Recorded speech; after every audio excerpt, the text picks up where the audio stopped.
नमस्कार दोस्तों, 5 प्रश्नों की श्रृंखला का आज हमारा 17वां दिन है। आज की हमारी रश्मिका देख लीजिए। रश्मिका है, आदर्श विद्यार्थी वह है जो किसी भी परिस्थिति में सीखने के लिए तत्पर है। छोटे से मिले, बड़े से मिले, जहाँ से भी मिले उसे मात्र शिक्षा ग्रहण करनी है। इच्छित विद्या अपनों से मिले, परायों से मिले, शत्रुओं से मिले या मित्रों से मिले, उसका लक्ष्य हर मूल्य पर विद्या ही होना चाहिए। चाहे उसे मान मिले या अपमान मिले, परंतु गुरु जो सिखाए उसे सीखो, तभी आप एक सफल विद्यार्थी हैं। इसका आज हमारे 17वें दिन के 5 क्वेश्चन देख लीजिए। आंसर हम लोग इस समय जो है वहीं के वहीं तुरंत ही डिस्कस कर लेते हैं, क्योंकि ये यूपीएससी के पेपर में आए हुए प्रीवियस ईयर के क्वेश्चन है और ये 2022 के भी इन्वायरमेंट के क्वेश्चन है। तो पहला क्वेश्चन है आज का हमारा, निम्नलिखित कथनों पर विचार करें। द क्लाइमेट ग्रुप एक अंतर्राष्ट्रीय गैर लाभकारी संगठन है जो बड़े नेटवर्क बनाकर और उन्हें चलाकर जलवायु कार्रवाई को बढ़ावा देता है। सोच के बताइए कि अंतर्राष्ट्रीय गैर लाभकारी संगठन है या नहीं। Non profit organization, international sorry. दूसरा स्टेटमेंट है, अंतर्राष्ट्रीय ऊर्जा एजेंसी ने क्लाइमेट ग्रुप के साथ साझेदारी में एक वैश्विक पहल EP100 शुरू की। तीसरा है, EP100 उत्सर्जन कटौती लक्ष्यों को पूरा करते हुए ऊर्जा दक्षता में नवाचार लाने और प्रतिस्पर्धात्मकता बढ़ाने के लिए प्रतिबद्ध अग्रणी कंपनियों को एक साथ लाता है। चौथा है, कुछ भारतीय कंपनियां EP100 की सदस्य हैं। पांचवा है, अंतर्राष्ट्रीय ऊर्जा एजेंसी अंडर 2 गठबंधन का सचिवालय है। तो इसका आंसर आप देख लीजिए। आंसर इसका बी है। 1, 3 और 4, 2 और 5 गलत है। मीन्स अंतर्राष्ट्रीय ऊर्जा एजेंसी ने क्लाइमेट ग्रुप के साथ मिलकर के EP100 कोई पहल नहीं शुरू की थी। और पांचवा है, अंतर्राष्ट्रीय ऊर्जा एजेंसी अंडर 2 गठबंधन का सचिवालय है। ये भी गलत है। इंटरनेशनल एनर्जी एजेंसी जो है इसका सचिवालय नहीं है। अगला प्रश्न देख लीजिए। यदि वर्षा वन और उष्णकटिबंधीय वन पृथ्वी के फेफड़े हैं तो निश्चित रूप से आर्द्र भूमि इसके गुर्दे के रूप में कार्य करती हैं। आर्द्र भूमियों का निम्नलिखित में से कौन सा कार्य उपरोक्त कथन को सर्वोत्तम रूप से दर्शाता है। ए, आर्द्र भूमि में जल चक्र में सतही अपवाह, उपमृदा, अंतःस्राव और बाष्पीकरण शामिल होता है। बी, शैवाल पोषक आधार बनाते हैं जिस पर मछलियाँ, क्रस्टेशियंस, मोलस्क, पक्षी, सरीसृप और स्तनधारी पनपते हैं।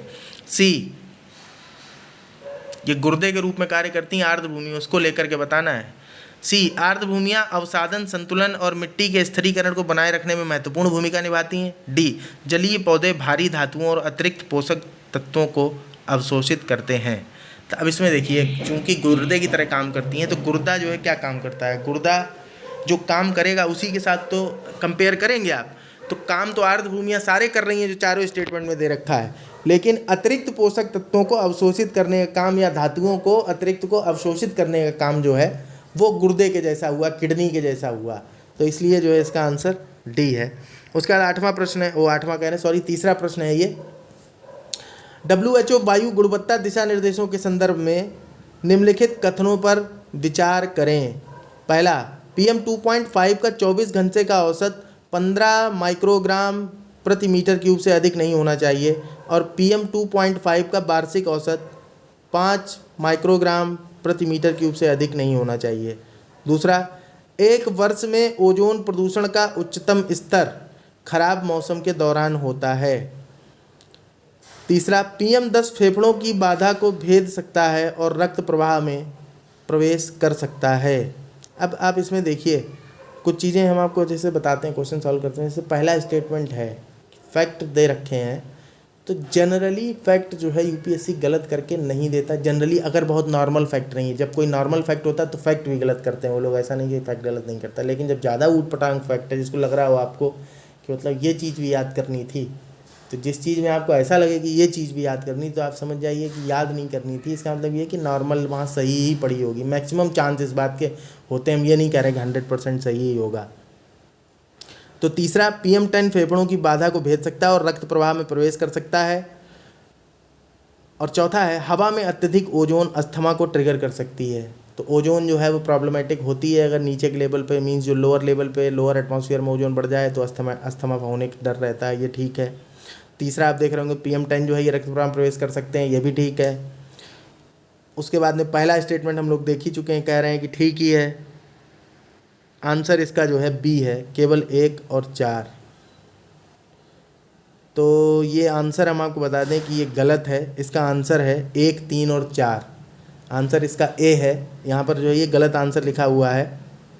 ये एक्चुअली जो है अभी यूपीएससी ने अपनी आंसर की जारी की है, तो इसमें जो ये तीसरा स्टेटमेंट था PM10 फेफड़ों की बाधा को भेद सकता है और रक्त प्रवाह में प्रवेश कर सकता है, लोग अभी तक इसे गलत मान रहे थे, लेकिन ये जो है यूपीएससी ने अपना आंसर जो है ए दिया है और ये स्टेटमेंट सही है, ये गलत नहीं है, ये ध्यान रखिएगा। उसके बाद चौथा क्वेश्चन आज का, समाचारों में कभी कभी उल्लिखित गुच्ची के संदर्भ में निम्नलिखित कथनों पर विचार करें। यह एक कवक है, यह कुछ हिमालयी वन क्षेत्रों में उगता है, इसकी व्यावसायिक खेती उत्तर पूर्वी भारत के हिमालय की तलहटी में की जाती है। तो इसमें जो तीसरा स्टेटमेंट है ये गलत है, इसकी व्यावसायिक खेती उत्तर पूर्वी भारत के हिमालय की तलहटी में की जाती है, उत्तर पूर्वी भारत के हिमालय की तलहटी में नहीं की जाती है।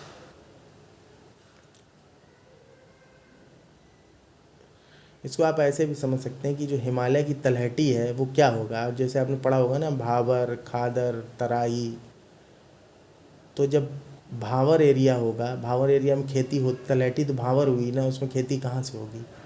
तो तीसरा जो है गलत है, पहला और दूसरा ये सही है। 10वां, पॉलीइथाइलिन टेरेप्थलेट के बारे में जिसका उपयोग हमारे दैनिक जीवन में बहुत व्यापक है, निम्नलिखित कथनों पर विचार करें। इसके रेशों को उनके गुणों को सुदृढ़ करने के लिए ऊन और कपास के रेशों के साथ मिश्रित किया जा सकता है। दूसरा, इससे बने कंटेनरों का उपयोग किसी भी मादक पेय को स्टोर करने के लिए किया जा सकता है।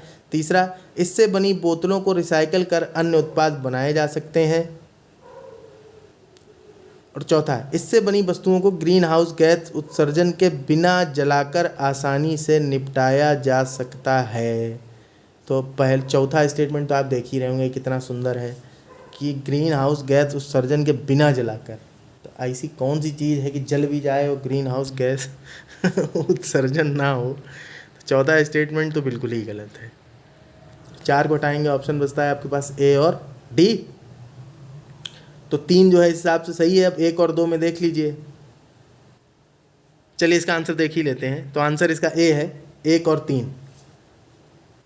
चौथा तो बिल्कुल गलत था, बिल्कुल समझ में आ रहा था ना कि ऐसी कौन सी चीज़ है जिसे आप जला देंगे और ग्रीन हाउस गैस उत्सर्जन नहीं होगा। जलेगा तो कुछ ना धुआं तो निकलेगा, कुछ तो निकलेगा। तो चौथा स्टेटमेंट तो गलत ही था, पहला और तीसरा सही था, दूसरा गलत था। इससे बने कंटेनरों का उपयोग किसी भी मादक पेय को स्टोर करने के लिए किया जा सकता है।